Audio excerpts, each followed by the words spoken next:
Amen. If you are able to, please stand for the reading of the word. Our scripture reading today is found in Jeremiah chapter 29, verses 1 through 14.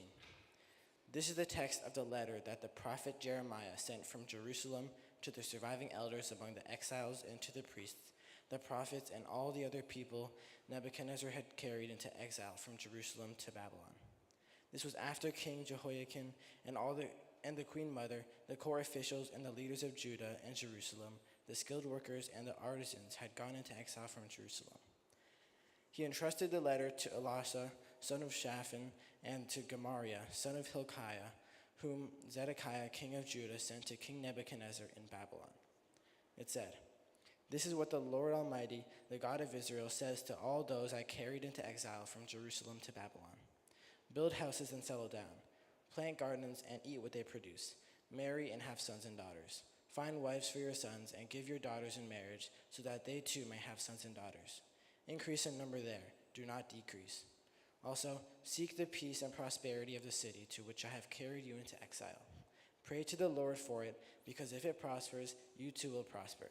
Yes, this is what the Lord Almighty, the God of Israel, says. Do not let the prophets and diviners among you deceive you. Do not listen to the dreams you encourage them to have.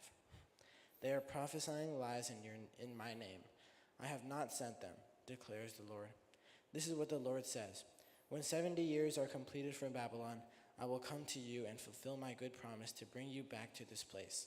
For I know the plans I have for you, declares the Lord, plans to prosper you and not to harm you, plans to give you hope and a future. Then you will call on me and come to and pray to me, and I will listen to you. You will seek me and find me when you seek me with all your heart. I will be found by you, declares the Lord, and I will bring you back from captivity. I will gather you from all the nations and places where I have banished you, declares the Lord, and I will bring you back to the place from which I carried you into exile. This is the word of the Lord. Thanks be to God. Please be seated. Please be seated. All right. Thank you, everyone. All right. Thanks, Miles. Hey, welcome everyone to Hope Church. My name is Drew. I'm one of the pastors here. We're delighted to have you here. As you might notice, we're having some technical difficulties today. But hey, you know what? Jesus was born in a manger, everyone. No PowerPoint, slick PowerPoints or audio. Now, if the audio went out, we'd have a problem. But no, I'm just kidding. But all this to say, I mean, part of the wonder of Christmas is there doesn't need to be a whole lot of pageantry or technological advancement for us to somehow experience the wonder, the mystery, and the power of what Christmas is all about. That somehow the divine had actually taken on flesh and dwelt among us, which is one of the mysteries. Now, if you're new to church or if you're someone who doesn't come from a spiritual background, I'm so glad you're here. I hope that somehow, whatever it might be that connects you to the divine kind of reality of who God is, that somehow today, whether it's the bagels outside or the coffee, or maybe it's Justin, someone who greeted you this morning or was welcoming you and your family here, we hope that somehow you might have an experience of the wonder of God in the midst of this season. Now, here's the thing. We've actually been in this message series called Christmas in the City. And one of the things that we've been looking at, especially in a city like this, where inarguably, come on now, New York City does Christmas the best in all the world. Yes, yes, Kirsten, yes. High five your neighbor and say, we do Christmas the best, everyone. That's right. Could you imagine, like there's cities like Los Angeles, like what do you do for Christmas? Like anyhow, no shade to Los Angeles, sorry. But there's something about the pageantry of the city. And here's the thing, that in the scriptures, you actually see this theme throughout the scriptures about the influence and the impact of cities in all of its significance. Now, today we're actually looking at a city, the city of Babylon. Now, here's what's interesting about the city of Babylon, is actually the Hebrew word for Babylon is the same word for the city that was referenced last week when Yen preached a sermon last week on the Tower of Babel and the city of Babel, which is found in Genesis chapter 11. So isn't that interesting? Babel is actually a prototype to what Babylon would become. It's the same Hebrew word. And so there's almost a nod between Babel and Babylon. Now, this whole idea of cities, Babel and Babylon, there are these themes that continue to emerge throughout the scriptures about the significance of these cities. If you didn't listen to the message last week, I'd highly encourage check out the video from last week of the message that Yen gave. It was a brilliant message about kind of how Babel juxtaposed against the city of God is such a different kind of way of living. Now, here's the thing.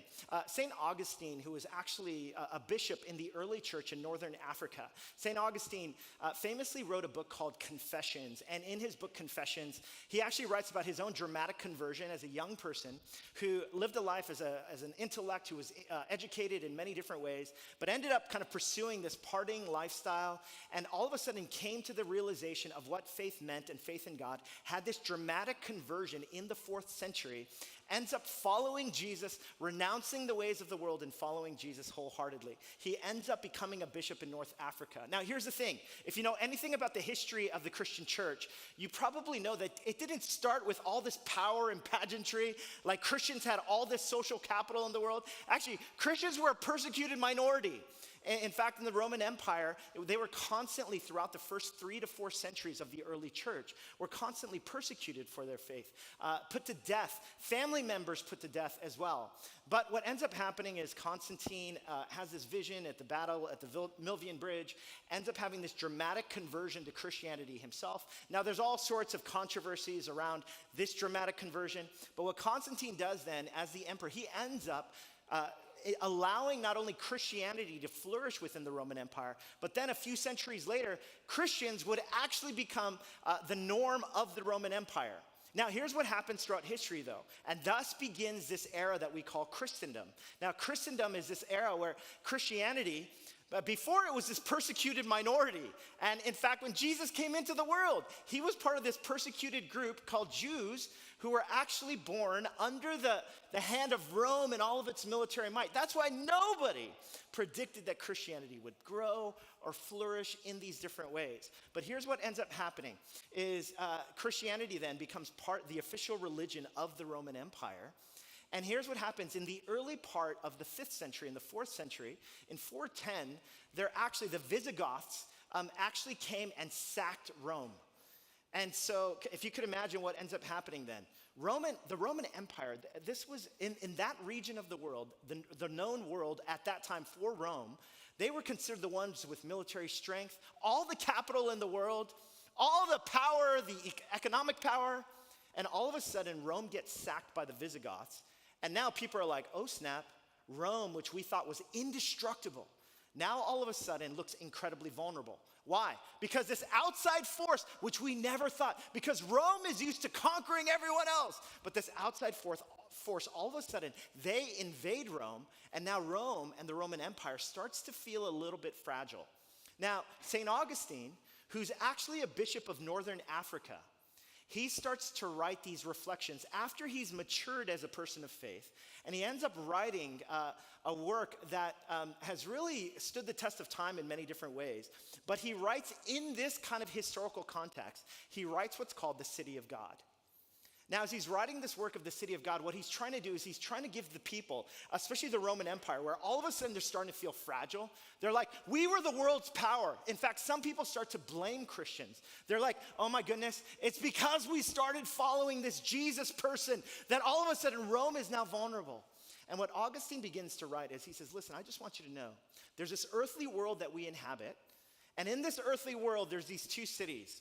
There's the city of man. And he actually references cities like Babel, found in Genesis 11, which was referenced last week, as well as the city of Babylon. There's a city of man that's run by kind of selfish instincts, by injustice, by everyone trying to look out for themselves, and by people actually perpetuating cycles of violence and power over. And then what Augustine writes about is, but in the Christian story, there's the city of God. That in the midst of, even in our material reality, there's this other city that God is building and working in. And it's a city of love, of forgiveness, of kindness, of justice, of the way of Jesus.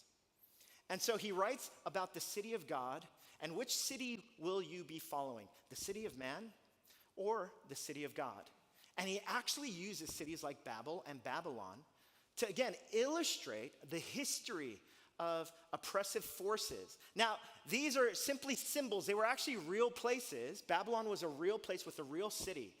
In the history of kind of Jewish tradition and in the history of Jewish history, Babylon actually invaded the southern kingdom of Judah in 586 and sends the people into exile. They end up destroying the temple, which was the center of the Jewish faith. So Babylon was this real city that actually perpetuated much harm to the people of God.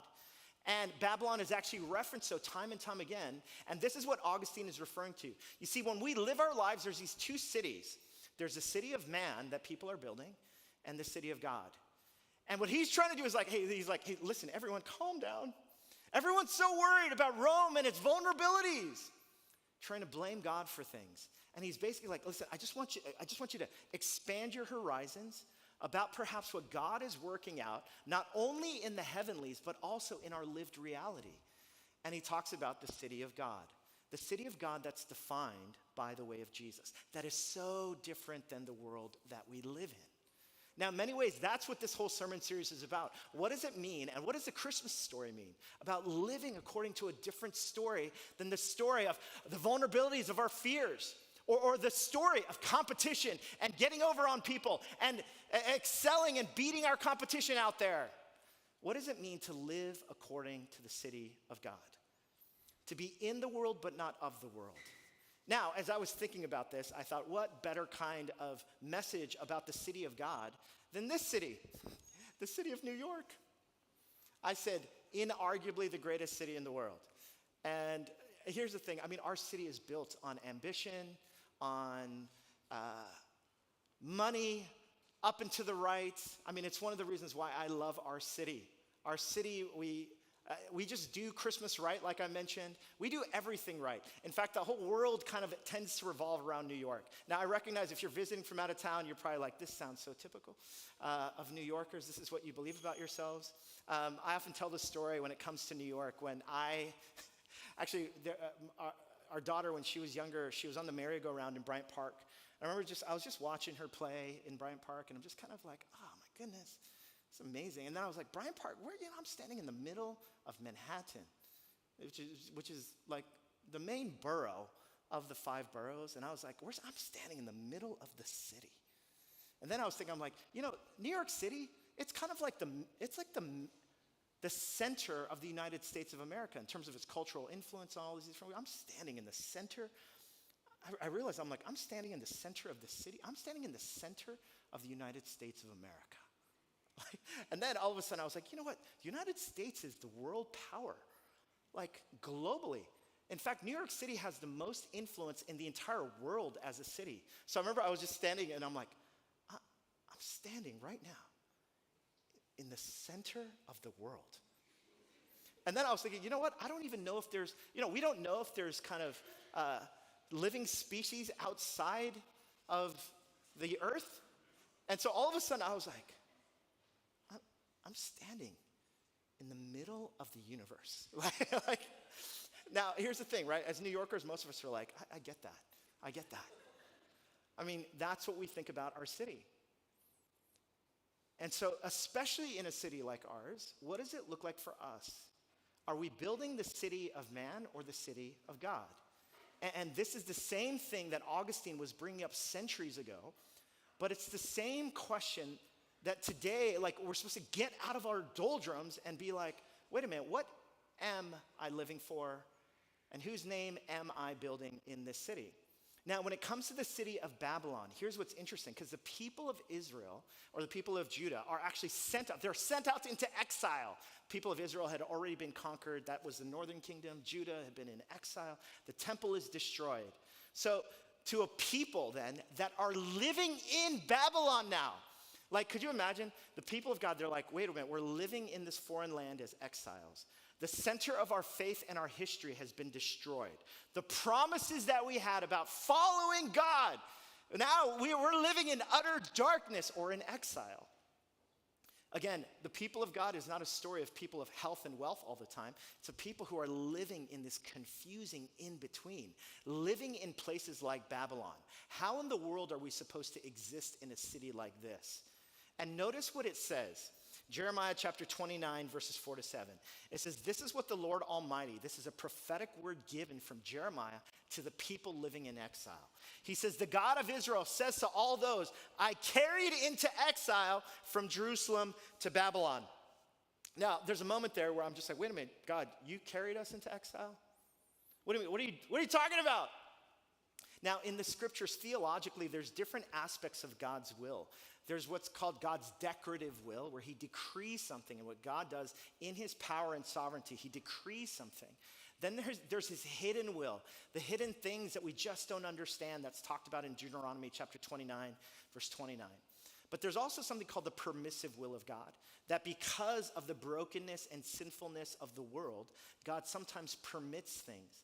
Now, as part of God's permissive will, he allows difficult things to happen as a result of the broken, fragmented world that we live in. Sometimes we have no explanation for it. So when there's language like this that's used, it's talking about the permissive will of God. He says, I carried into exile from Jerusalem to Babylon. Now, there's a part of me that's like, wait a minute, God, you carried us here? So there's a part of me that's like, wow, God is over all things, but he's permitting something. Now, notice what he says in the midst of being in exile, being in so much disequilibrium about what's happening in life. Look what he says. He says, build houses and settle down. Plant gardens and eat what they produce. Marry and have sons and daughters. Find wives for your sons and give your daughters in marriage so that they too may have sons and daughters. It says, increase in number there, do not decrease. And look what it says. Also, pray curses on that city where you're in exile. No, it doesn't say that. Also, just get whatever you can out of the city. Eat all their chocolate chip cookies and the best brownies in the world. So for the limited time that you're living there, just exploit and ravage the city as best you can. It doesn't say that. It says, seek the peace and prosperity of the city to which I have carried you into exile.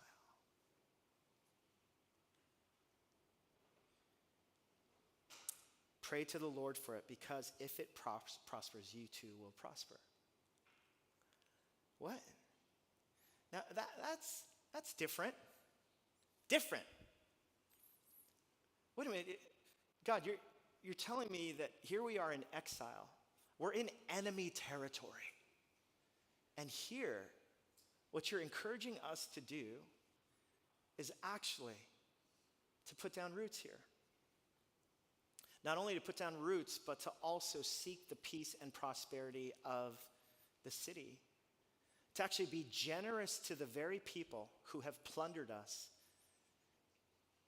and also sent us into exile, destroyed our religious centers.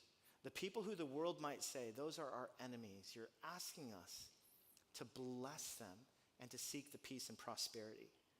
Now what a different kind of ethic. I mean, just think about that ethic when it comes to a place like New York, which so much of what drives our city is this competitive edge to get over on other people and to advance even at the other people's expense. And yet here's basically what Jeremiah is saying, conveying the message of the word of God. He's saying invest in the city versus consume the city. To actually invest in it. To actually be someone who makes this city better rather than simply just consuming or ravaging through the city. Now, that is different.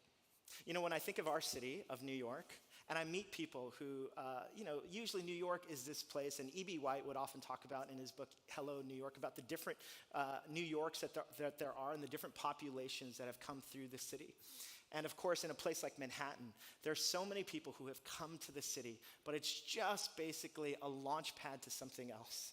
Or it's a way to pass through, or it's a way to find work and love, hopefully both, especially as young adults. And after finding work and love, then to move on to whatever place where I can settle down and things like that. And being a pastor in New York City, I have seen so many people come, pass in and through New York and leave. And as I was just reflecting, even myself, when it comes to this city, and I've wrestled with whether, like, gosh, what is it even worth being here when there's so many people who come and go, when it's so difficult to live in this city?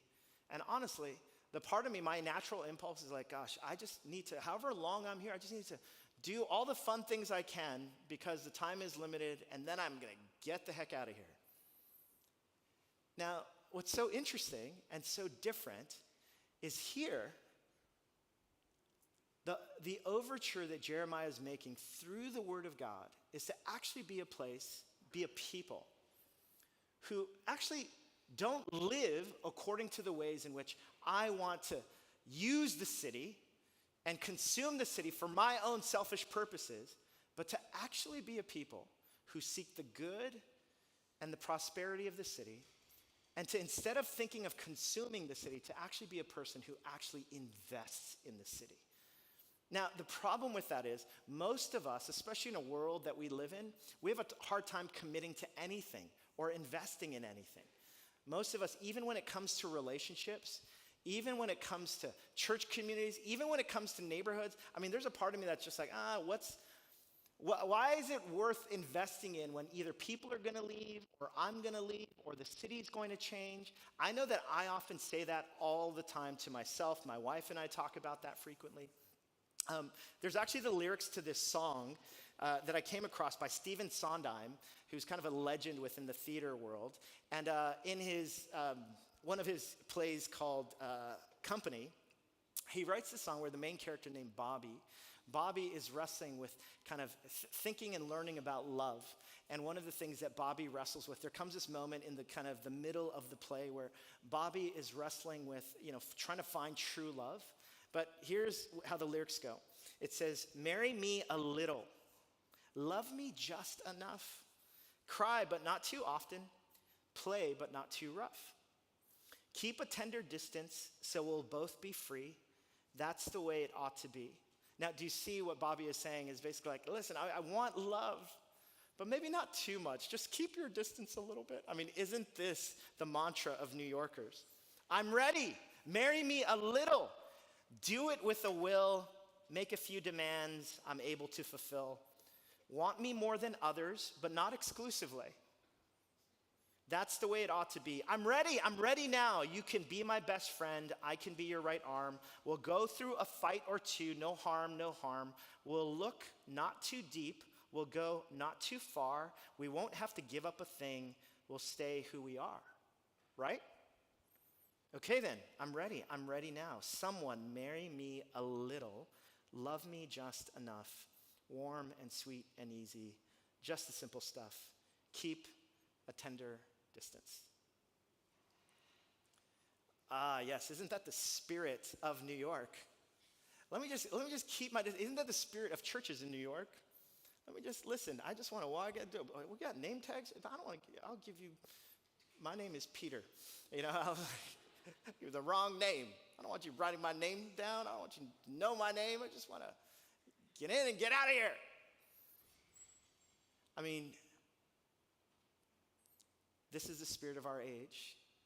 We desperately want connection and transformation, but some of us, when it comes down to it, listen, I don't know if I want to give myself fully. This reminds me of the quote from C.S. Lewis, of course, who talks about to love it all is to be vulnerable. And he talks about how to love it all is to be vulnerable. In other words, you open yourself up. Whenever you love someone, you're willing to get hurt by someone. But he says, now you can choose not to love, and then here's what's going to happen. Your heart is going to become callous and cold. And you'll live in this tension of, I so want to be connected, kind of like what Bobby is saying in this song, but just enough where I don't get hurt. But then I miss out on the glories of actually truly being invested somewhere. And some of us, we can talk ourselves all the time. I'm only in school here for a few years. I'm only going to be at work until I meet somebody, hopefully, and then we can move out to New Jersey or Florida or the Poconos, wherever it might be. And each one of us, we wrestle with what does it mean to really be invested? But here's what you and I know, right? Like, to love it all is to be vulnerable. And some of us, I recognize, some of you have been deeply hurt by communities, friendships, people leaving, oftentimes even in church communities, or maybe even especially in church communities. Church communities that have disappointed you with the way that leaders have led or that others have been around. And I recognize, even church communities are disappointing all the same. And so some of us, we choose self-protection and not investing ourselves at all. And so we live with this tension of like, gosh, I so desperately want connection and meaningful life change and transformation. Just marry me a little. But then for us to actually experience the fullness is actually an invitation to invest even when it hurts at times. Now, here's what's even more puzzling and confusing about this prophetic word that Jeremiah is giving to the people who are in exile about Babylon. Look at what it says, Jeremiah 29, verse 10. It says, this is what the Lord says, right? After, invest yourself, seek the peace and prosperity, marry, have sons and daughters. And look at this. It says, when 70 years are completed for Babylon, I will come to you and fulfill my good promise to bring you back to this place. Now, part of me is like, 70 years? Say what? 70 years? That's a long time. I was thinking, I'm 46 years old now. And I was just thinking, like, 70, I'm going to be dead and gone. I'm going to seek the peace and prosperity of the earth. But 70, I'm not even going to reap the benefits of going back home. Then I was thinking about my children, 13 and 10 right now. 70 years. Gosh, they're going to be old. That's a long.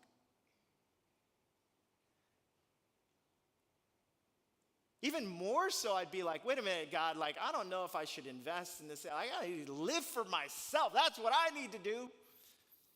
And yet what's so stunning about this overture to seek the peace and prosperity of the city, to invest in what you have now, is the idea that when you invest today, yes, even you might not experience the benefits of what you've sown, but future generations will. Now, even that, again, it confronts my hyper, individualistic, selfish ambitions where I want to experience the fruit of some of those plunderers. And yet here God is giving this vision to actually invest instead of consume today. But notice he doesn't say invest 5 years from now, 10 years from now, 20 years from now, or maybe when you're closer, maybe the people who I've carried into exile, start investing 60 years from now, because then you've got this 10-year period, right? He's like, no. I want you to invest instead of consuming today, right where you are. Right where you are. High five your neighbor and say, invest right where you are.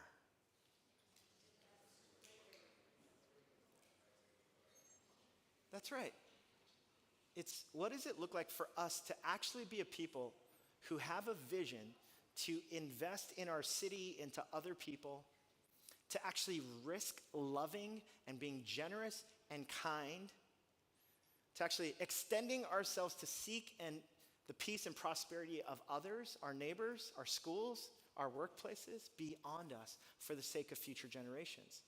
This isn't the task that's given. So you know what? I'll wait for my kids' generation to invest. Or I'll wait for my grandkids' generation. Or I'll wait for those other people when they move to New York. It's no. Each one of us, for however long God has called you here in New York City, in this time, for such a time as this, what would it look like for us to be a people who invest right where we are? Now, what does it mean to invest? I wrote down words, time, energy, money. What does it mean for us to live today investing in the peace and prosperity of the city in whatever vocation you might find yourself in the church community that you find yourself in, whatever it might be, to seek the peace and prosperity of the city right where you are? Now, some people might say, I'm just here for a year, or my residency starts next year. I've been accepted to this other fellowship some other time. Or, you know what, I've got this position that I'm taking, or I'm moving to Seattle next week. I see you, Coots. I love you guys, by the way. Right? Like, there's all sorts of people that come and go, but what does it mean to have sought the peace and prosperity of the city, to continue to invest? I do want to shout you guys out as people who have invested in this community, had a baby here, and will forever be part of the story of Hope Westside. You know what's interesting is Adam Grant, who's this organizational psychologist from Wharton, he writes this book called Give and Take, and it was a New York Times bestseller. And in his book, Give and Take, it's interesting because he does research on some of the most high capacity leaders. And he asked this question of, like, the highest capacity leaders, what's one of the aspects or their traits that most identify what they're like and what they excel in? And so he studies the different traits of these different leaders. And what he found is, are the highest capacity leaders, are they the ones who actually are givers, or are they takers? And most people are curious about this. Like, wait a minute, who actually ends up flourishing in the end? And he said, most people actually believe, especially in a city like this, I should say, most people believe that, oh yeah, it's those dog-eat-dog kinds of personalities. The one who's basically going to vanquish their competition as well as their coworkers at any cost to get the prize or to get that promotion. And certainly the people, though, who give, the people who are generous, they're the people who are going to be taken advantage of. And now, as he's done research over these kind of organizational leaders, one of his findings is that the most successful leaders in the long run are actually not the people who have this dog-eat-dog mentality, but it's actually the people who live generously with their lives, their resources, and their leadership. Now, he mentions, though, the people who live generously, they need to have certain boundaries, otherwise they will be taken advantage of. But this is what he writes. He talks about how in the long run, what his research has shown is that the people who are takers, they tend to be the people who once 5, 10, 15, 20 years from now, the accumulated effect of their taking ends up haunting them because of their reputation as people. And as a result, people no longer want to work with them. But here's the amazing thing about people who live generously. The reputation ends up preceding them, and then in the long run, they become the people that everyone wants to work with.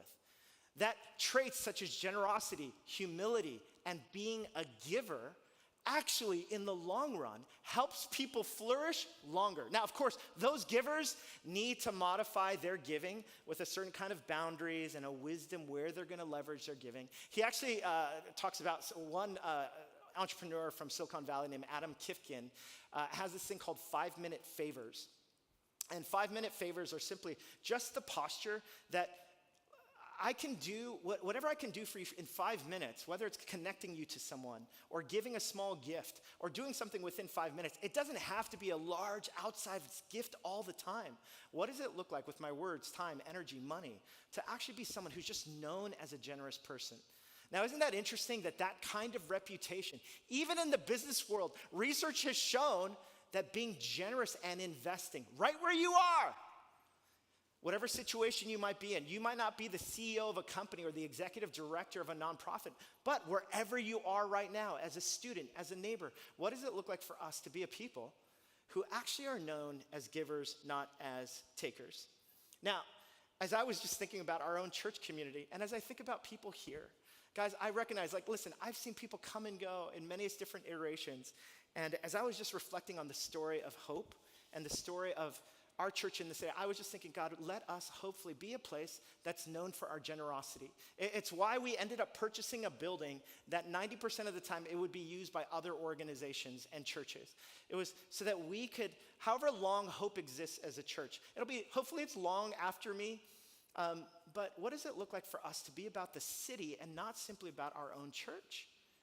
What does it look like for us to invest and leverage our resources for the good of the city? And so I was actually thinking of this picture, and here's a picture of when we, some of you may or may not know where this picture is from, but it's actually from 2014, when Hope Church actually started in 2012.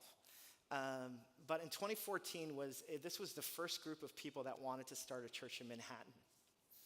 And some of the people you may or may not recognize here, Daryl Romano, who's part of our Midtown church, he's there. Deanna and Ricardo Santos.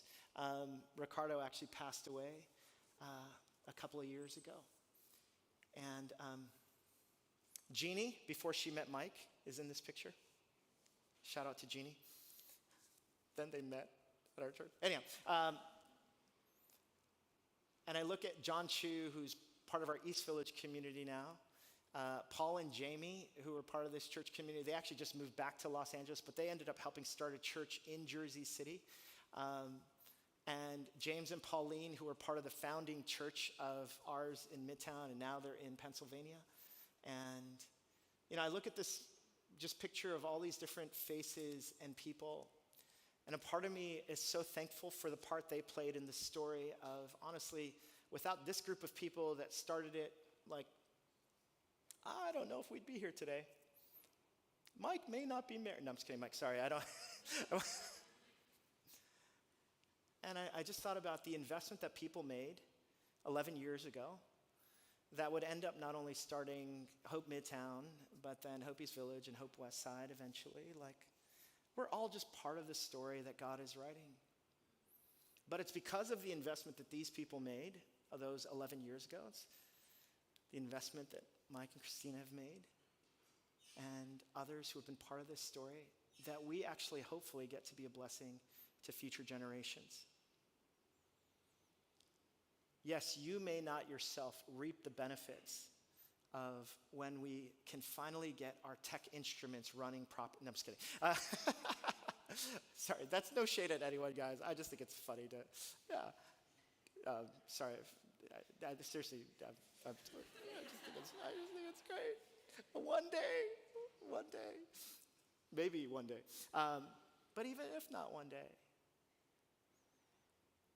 what if we get to be part of the story that's not only blessing the next generation, but generations even after this one, for however long you might be in the city? I see all those kids that kind of stampeded back there and, are in our kids' environment. What does it mean to create a church for them where they could experience the wonder and the beauty of God? But not only them, for generations even after them. Part of the Christmas story is, it seems like so insignificant. But here's what I love. Look at what it says. John chapter 1. This is from the Message translation. It says, the Word was first, the Word present to God, God present to the Word. The Word was God, its readiness for God from day one. Everything was created through him. Nothing, not one thing came into being without him. What came into existence was life, and the life was light to live by. The life light blazed out of the darkness. The translation is the darkness could not overcome it, and the darkness couldn't put it out. Who knew that in this manger, the light of the world, born into a time and place under ruthless oppression, this light would enter the world and radically change human history. And look at what it says. The Word became flesh and blood and moved into the neighborhood. Why would anyone live this kind of way? Why would anyone have this kind of ethic? It's because the God we serve, Jesus, comes into the world, invading time and space, moving into the neighborhood, and seeking to bless, seeking to live generously. And notice what it says in Romans chapter 5, verse 8. God demonstrates his love for us in this. While we were still sinners, Christ actually dies for us, generously giving of his own life. This is the God we serve, and this is the God we follow. And this is the God who invites us, especially in a season like this where everything so much is about the worries of my own life and my own selfish kind of pursuits. But what does it look like for us to be animated by Jesus Christ, the one who generously gives his life away so that we might experience the fullness of a life that's surrendered, that's able to walk into a city like this and have a different mindset of the way that we interact with people, the way that we go about our day-to-day lives. the last passage, and I'll invite the worship team to come forward. Forgive me for going a little bit long here today, guys, but here's what it says. For I know the plans I have for you, declares the Lord, plans to prosper you and not to harm you, plans to give you hope and a future. Then you will call on me and come and pray to me, and I will listen to you. You'll seek me and find me when you seek me with all your heart. I love this promise. See, the promise of God has always been, hey, no matter what season you might find yourself in, don't you see, I've come as a light into the world to bring light into every dark situation so that whatever exile, oppression, difficulty, just living in New York and dealing with some of the bouts of loneliness, difficulty, financial pressures that you might live in, the light of the world is here to animate your darkness and mine, to give us a hope that the world could not give and the world can't take away. And what does it look like for us to be the embodiment of that, to be a people who we bear the light of Jesus wherever we go?